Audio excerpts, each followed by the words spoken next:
تیرے حسن میں کون سا جادو ہے کہ تو نے ایک شہزادے کو حواس باختہ کر دیا، اس کو اپنی ہوش بھی نہیں رہی ہے؟ مجھے تو تیرے میں کوئی خوبی نظر نہیں آ رہی۔ گفت لیلا را خلیفہ کاں توئی، کس تو مجنو شد پریشان و غوی، از دیگر خوباں تو افزون نیستی، باقی عورتوں سے تو کوئی انوکھی تو ہے نہیں، تیرے سے زیادہ حسین تو میری لونڈیاں ہیں۔ گفت خامش چوں تو مجنو نیستی، لیلا نے کہا بادشاہ چپ کر جا، تو کوئی مجنو تو نہیں، میں تمہیں خوبصورت نظر آؤں تو کوئی مجنو ہے؟ دیدائے مجنو اگر بودے تو رہا، از دو عالم بے خطر بودے تو رہا، تیری آنکھ مجنو والی ہوتی پھر تو مجھے دیکھتا۔ تو ہوش دارو لیک مجنو بے خودست، در طریق عشق بیداری بدست، تو ہوش والا ہے اور مجنو ہوش کو چھٹی دے کے آیا، اور اس کوچے میں جو ہوش کی پونجی لے کر آئے اسے سودا نہیں ملتا۔ اللہ اکبر، یہاں ہوش گوا کے آنا پڑتا ہے، اس لیے تجھے میں کیسے خوبصورت دکھائی دوں؟ تو رومی سے نتیجہ نکالتے ہیں، اگر لیلا کو دیکھنا ہو تو مجنو کی آنکھ چاہیے، اور اگر مصطفیٰ کو دیکھنا ہو تو ابو بکر کی آنکھ چاہیے، پھر جلوے انہی کے نظر آئیں گے۔ نماز پڑھ رہا تھا کوئی شخص تو مجنو آگے سے گزرا، تو نمازی نے نماز توڑ کے اس کے منہ پہ تھپڑ مارا، تو میں پتہ نہیں نمازی کے آگے سے نہیں گزرتے؟ اس نے کہا میں نے دیکھا نہیں، میں ایک عورت کی محبت میں ایسا گرفتار تھا کہ مجھے ہوش نہیں رہا، لیکن افسوس تم رب کی محبت میں مجھے دیکھ رہے تھے۔ ایک ماڈل مسلمان کیسا ہونا چاہیے؟ جب رب کے حضور کھڑا ہے تو دنیا کی خبر ہی نہیں ہے۔ سیدنا علی المرتضیٰ کے بدن میں تیر پیوست ہو جاتا ہے، نماز میں کھڑے ہوتے ہیں تو یوں تیر نکال لیا جاتا ہے، آپ کو بعد میں پتا چلتا ہے کہ میرے بدن سے تیر نکالا گیا ہے۔ یہ ہے عبادت میں خشوع، جب اس کے ہو گئے، محویت کا یہ عالم ہے کہ اسی کے ہو گئے، کسی غیر کی طرف خیال بھی نہیں گیا، کسی اور کی طرف دیکھیں کیوں، کسی اور کی طرف تکیں کیوں، جب نظارے اس کے ہیں نگاہوں میں، جب خیال اس کے ہیں۔ نماز ہے تو محویت، اپنی عصمت کا جوہر ہے تو اس کے گرد پہرے بٹھائے ہیں، مجال ہے کہ عصمت کے جوہر کو داغ بھی لگنے پائے، مجال ہے کہ خیال بھٹکنے بھی پائے، سوچوں میں آوارگی آنے پائے۔ یہ خیال جب جمع ہوا ہے کہ میرا اللہ مجھے دیکھ رہا ہے، پھر بند کوٹری میں بھی جرم نہیں ہوتا۔ آپ نہیں دیکھتے کہ سارے دروازے بند کر کے بت کے اوپر موٹا کھیس ڈال کے زلیخا بولتی ہے تلک یوسف آ جاؤ نا، اب تو کوئی نہیں دیکھ رہا۔ کالا معاذ اللہ، جناب یوسف کہتے ہیں میں اللہ کی پناہ میں آتا ہوں، تو اس بے نور آنکھیں رکھنے والے اس پتھر کے مادو سے بھی حیا کرتی ہے، اس سے بھی پردہ کر دیا، جس کی بے نور پتھریلی آنکھیں دیکھتی بھی نہیں ہیں، تو میں اس سے حیا نہ کروں جو ساتویں کوٹڑی میں بھی دیکھتا ہے۔ اللہ اکبر، اتنی روشنی برستی ہے کہ گناہ کا تصور ہی محال ہو جاتا ہے۔ اور جناب یوسف کو پتا ہے کہ ساتوں دروازے بند ہیں اور تالے چڑھے ہوئے ہیں، لیکن اللہ کے یقین پہ حضرت یوسف دوڑتے ہیں، اللہ تالے پگھلا دیتا ہے، دروازے کھلنے لگتے ہیں، قفل گرنے لگتے ہیں۔ جب کوئی اس کا ہو جائے تو کوئی قفل، کوئی راستے کی بندش اس کا راستہ نہیں روک سکتی۔ اللہ بند مکفل راہیں بھی کشادہ کر دیتا، اس کے ہو کے تو دیکھو۔ اس کے بعد کہ الاصدقاء ہے کہ باپ کے رشتہ داروں اور دوستوں کے ساتھ، ماں کے رشتہ داروں اور سہیلیوں کے ساتھ اس نے سلوک کیا جائے تاکہ ان کی قبر میں روح آسودہ ہو۔ اور آقا کریم علیہ السلام نے فرمایا اگر کوئی شخص ماں باپ کے ساتھ صلہ رحمی نہیں کر سکا تو وہ بعد میں اپنی خالہ کے ساتھ ماں کی جگہ پہ صلہ رحمی کرے اور ماں کی سہیلیوں کے ساتھ صلہ رحمی کرے تو اللہ تعالیٰ جل شانہ اس کو ماں کی رضا عطا فرما دے۔ اور ایک روایت میں آتا ہے کہ جو والدین کی قبر پہ جا کے سورہ یاسین پڑھتا ہے ہر جمعۃ المبارک کو، اللہ تعالیٰ اسے بھی اور اس کے والدین کی بھی مغفرت فرما دے۔ اور چوتھا حق انجاز الوعد، انہوں نے زندگی میں جو وعدے کیے ہیں اولاد کی ذمہ داری ہے کہ ان وعدوں کو پورا کرنے کی کوشش کرے۔ اگر کسی غریب سے ان کا تعاون کا معمول تھا تو ماں باپ کے چلے جانے کے بعد اگر وہ غریب دروازے پہ آتا ہے تو خالی لوٹ کے نہ جائے، بلکہ اسی طرح خیر لے کے آئے تاکہ والدین کو قبر میں آسودگی اور ٹھنڈک پہنچے۔ تو مرنے کے بعد یہ حق باقی رہتے ہیں اور ان میں سے اہم حق جو ہے وہ دعا کا ہے۔ اور السلام علیکم، ذکر حبیب لا رہا ہے آپ کے لیے مولانا ثاقب رضا مصطفی کے اولڈ اور لیٹسٹ بیان۔ مولانا ثاقب رضا کے بیان سننے کے لیے ہمارے اس چینل کو سبسکرائب کریں اور بیل آئیکن کو آل پہ پریس کریں تاکہ ہمارے نئی آنے والے جو بھی بیان ہیں وہ آپ کو مل سکیں۔ نیکی کی بات شیئر کرنا صدقہ جاریہ ہے جو نسلوں کو سنوار دیتا ہے۔ جزاک اللہ خیرہ۔ اگر کوئی شخص ضد سے کہتا ہے میں دعا نہیں مانگتا تو میاں یہ اس کی مرضی ہے، اللہ تعالیٰ جل شانہ تو قرآن میں واضح اور ٹوک فرماتا ہے قل ما یعبأ بکم ربی لولا دعاؤکم، محبوب تم فرما دو اے لوگو اگر تم دعا نہیں کرو گے تو اللہ بھی پرواہ کرنا چھوڑ دے گا۔ تمہاری ضرورت ہے کہ تم مانگو، اور جب تم مانگنے والے اتنے متکبر ہو گئے ہو، کہتے ہم نہیں مانگتے، تو وہ تو پہلے ہی بے نیاز ہے۔ اس لیے تم اگر مانگتے رہو گے وہ تمہاری جھولیاں بھرتا رہے گا، اور اگر تم متکبر ہو جاؤ گے، نہیں پرواہ کرو گے، تو وہ تو پہلے ہی بے نیاز ہے۔ مانگنا تمہاری ضرورت ہے، اس کی ضرورت نہیں ہے کہ وہ تمہیں دے، لہٰذا تم اس سے طلب کرتے رہو، جھولی پھیلا پھیلا کے مانگتے رہو، وہ تمہاری جھولیاں بھرتا رہے۔ تو پہلا حق جو ہے، وہ پہلا مقصد ہماری ایسی تقاریب کے انعقاد کا دعائے مغفرت ہے۔ دوسرا مقصد ہماری اس قبیل کی تقریبات کا پسماندگان سے اظہار تعزیت ہے، کیونکہ اگر دعا ہی مقصد ہو تو دعا تو گھر بیٹھے بھی ہم کر سکتے تھے۔ اتنے طویل ترین سفر کر کے آج ہر بندہ مصروف ہے، اپنی گوناگو مصروفیات سے وقت نکال کر آپ یہاں آئے ہیں۔ اگر صرف دعا ہی مقصد ہے تو دعا تو آپ گھر بیٹھے بھی کر سکتے تھے۔ میں بھی اتنی دور سے آیا ہوں، وہاں ہاتھ اٹھا کے دعا کر دیتا، کافی ہو جاتا، لیکن یہاں آنے کا دوسرا مقصد پسماندگان سے ان کے دکھ میں شریک ہونا ہے اور ان سے اظہار تعزیت و محبت کرنا ہے، اور یہ حضور کے عمل اور حضور کے طریقے سے ثابت ہے۔ حضرت ماعز بن مالک رضی اللہ تعالی عنہ حضور کی خدمت میں جب حاضر ہوئے اور ایک حد کے لیے اپنے آپ کو خود پیش کیا، عرض کی حضور مجھے پاک کر دیجئے۔ میرے آقا کریم نے فرمایا جاؤ اللہ سے معافی مانگو، وہ تمہارے گناہ معاف کرتے ہیں۔ وہ گئے، معافی مانگی، لیکن بے چینی اور اضطراب ایسا تھا، پھر پلٹ کے آ گئے۔ پھر عرض کی حضور مجھے پاک کر دیجئے، طہرنی یا رسول اللہ صلی اللہ علیہ وسلم۔ حضور نے فرمایا جاؤ نا معافی مانگو اللہ سے، اللہ تمہیں معاف کر دے گا۔ وہ گئے، معافی مانگی، پھر پلٹ آئے اور عرض کی طہرنی، حضور مجھے پاک کر دیجئے۔ قال فیما اطہرک، کہا کس جرم سے پاک کروں؟ بار بار آ جاتے ہو، تمہیں کہا ہے کہ جاؤ اللہ سے معافی مانگو، تمہیں معاف کر دیا جائے گا، لیکن تم پھر پلٹ آتے ہو۔ قال من الزنا، عرض کی حضور مجھ سے زنا سرزد ہو گیا ہوں، میں شادی شدہ، اور شادی شدہ زانی کی جو سزا ہے وہ کڑی بھی ہے، میرے علم میں ہے کہ اسے سنسار کر دیا جائے، وہ دھرتی پہ جینے کے قابل نہیں ہے، لیکن اس کے باوجود میں اقرار کرتا ہوں تاکہ جو آخرت کی سزا ہے اس کے مقابلے میں یہ دنیا کی سزا کچھ بھی نہیں ہے۔ آخرت کی سزا بڑی سخت اور کڑی ہے۔ آقا کریم نے ایک دن حضرت جبریل امین سے پوچھا مجھے جہنم کے عذابوں کا تذکرہ سناؤ، تو انہوں نے عرض کی حضور اخف العذاب، سب سے خفیف اور ہلکا عذاب یہ ہوگا کہ جہنمی کے پاؤں میں آگ کا جوتا رکھا جائے گا، پورا باقی بدن سلامت ہوگا، صرف پاؤں میں آگ کے جوتے رکھے جائیں گے۔ یاغلی منہما دماغہ، جوتے پاؤں میں ہوں گے لیکن اس کی حدت، تپش اور گرمی سے دماغ پگھل کے ناک اور کانوں کے راستے سے باہر آ جائے گا۔ یہ سب سے ہلکے عذاب کی کیفیت ہے، اور جو سخت عذاب ہے الیاذ باللہ۔ تو عرض کی حضور میں آخرت کے عذاب سے اس دنیا کے دکھ کو ترجیح دیتا ہوں، تو میں خود اقرار کرتا ہوں میرے اوپر حد شرعی نافذ کر دیجئے تاکہ میں پاک ہو جاؤں۔ آقا کریم نے فرمایا کہ انہوں نے نشہ تو نہیں کیا ہوا؟ ایک صاحب اٹھے، منہ سونگا، عرض کی نہیں حضور ایسی کوئی کیفیت نہیں۔ پھر فرمایا کہ اس کا توازن عقلی تو ٹھیک ہے، اتنی بڑی سزا اس جرم کی اور یہ بار بار اقرار کیے جا رہا ہے۔ تو صحابہ نے عرض کی حضور صحیح الحواس ہے، اور اتنے میں وہ 4-5 مرتبہ اپنے اس جرم کا اقرار کر چکے، اب گواہ کی کوئی ضرورت نہیں تھی، جب وہ خود اقراری تھے تو آقا کریم نے فرمایا ان کو سنسار کر دیا۔ ماعز ابن مالک اسلمی کو پتھر مار مار کے سنسار کیا جا رہا ہے۔ یہ مسلم کتاب الحدود کی روایت ہے، اور ایک روایت کے لفظ ہیں جب ان کو سنسار کیا جا رہا تھا حضور مسجد نبوی میں کبھی کھڑے ہو جاتے تھے، کبھی بیٹھ جاتے تھے، آنکھوں میں آنسو تھے، بدن پہ لرزہ تھا۔ کسی نے کہا بندہ نواز خود ہی حکم دیا ہے اور خود ہی رو رہے ہو؟ کہا وہ میرا عدل تھا، یہ میری محبت تھی۔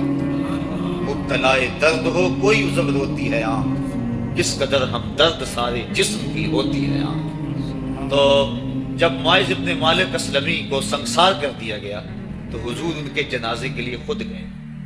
کسی کی زبان سے نکلا لو ماعز نے زنا کیا تھا، میرے آقا کے چہرے پہ غصے کے آثار ظاہر ہوئے۔ میں خبردار اگر کسی نے میرے ماعز پہ بات کی، اگر اس نے زنا کیا تھا تو میں نے پتھر نہیں مروائے، میرے مائز نے ایسی سچی توبہ کی ہے، اگر روئے زمین کے تمام لوگوں میں اسے تقسیم کر دیا جائے لَكَفَاهُمْ، سب کی مغفرت ہو جائے. یعنی اپنے آپ کو خود پیش کیا ہے. اور جب کوئی شخص حد شرعی اپنے اوپر قبول کر دیتا ہے بخوشی، تو وہ ایسے ہوتا ہے جس طرح ابھی ماں کے پیٹ سے اس نے جنم لیا. تو فرمایا اگر اس کی توبہ تمام روئے زمین کے مسلمانوں میں تقسیم کر دی جائے لَكَفَاهُمْ، تو ان کے لیے کافی ہو جائے. اب حضرت مائز ابن مالک اسلمی تدفین ان کی کر دی گئی. ان کی وفات کا دوسرا دن تھا یا ان کی وفات کا تیسرا دن تھا. صحابہ کو شک تھا کہ دوسرا ہے یا تیسرا. حضور علیہ السلام، راوی شک سے بیان کرتا ہے اور ہمیں شک کا فائدہ مل گیا. تو حضور ان کے ہاں تشریف لے گئے. وَهُمْ جُلُوسٌ، جب حضور گئے تو صحابہ بیٹھے ہوئے تھے. اور آقا کریم نے جا کے فرمایا کہ استغفروا لماعز، اپنے بھائی مائز کے لیے استغفار پڑھو، اس کے لیے بخشش کی دعا کرو. اور یہی ہم کرتے ہیں کہ لوگ بیٹھے ہوتے ہیں، ہم جا کہتے ہیں کہ استغفار کرو، دعا کرو، فاتحہ پڑھو.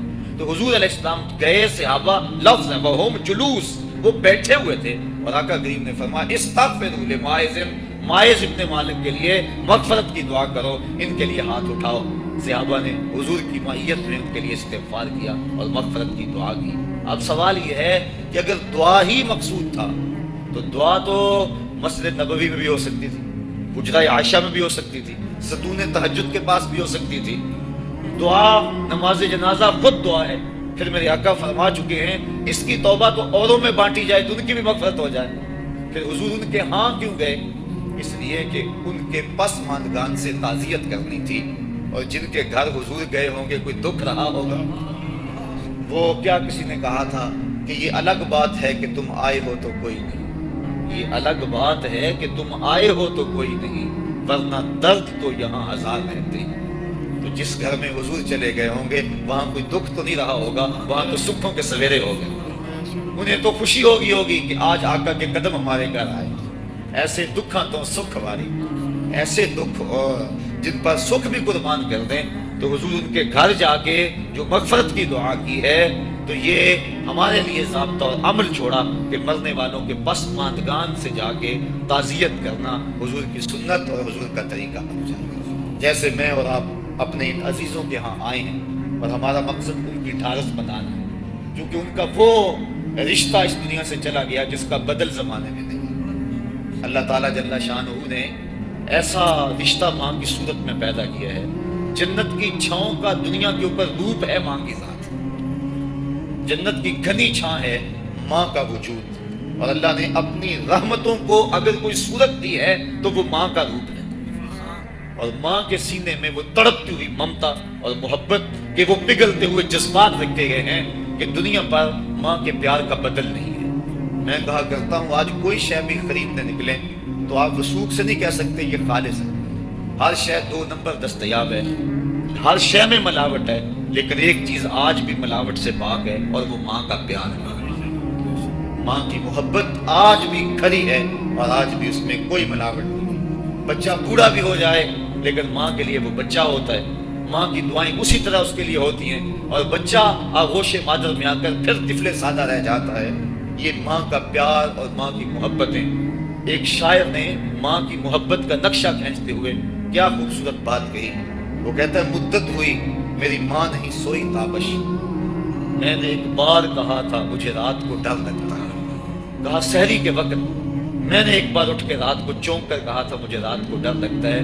مدت ہو گئی اس بات کو، یہ قصہ پرانا ہو گیا ہوا ہے، مجھے بھی بھول گیا ہوا ہے، لیکن میری ماں رات کو نہیں سوتی، میرے بیٹے کو کہیں ڈر نہ لگ رہا.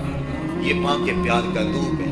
علامہ اقبال جب ان کی والدہ انتقال کر گئیں تو وہ دیار غیر میں تھے، تو اس وقت انہوں نے ایک طویل مرثیہ لکھا اپنی ماں کی یاد میں، جو آج بھی کلیات اقبال اردو مجموعہ میں ہے، جس کا عنوان ہے والدہ مرحومہ کی یاد میں.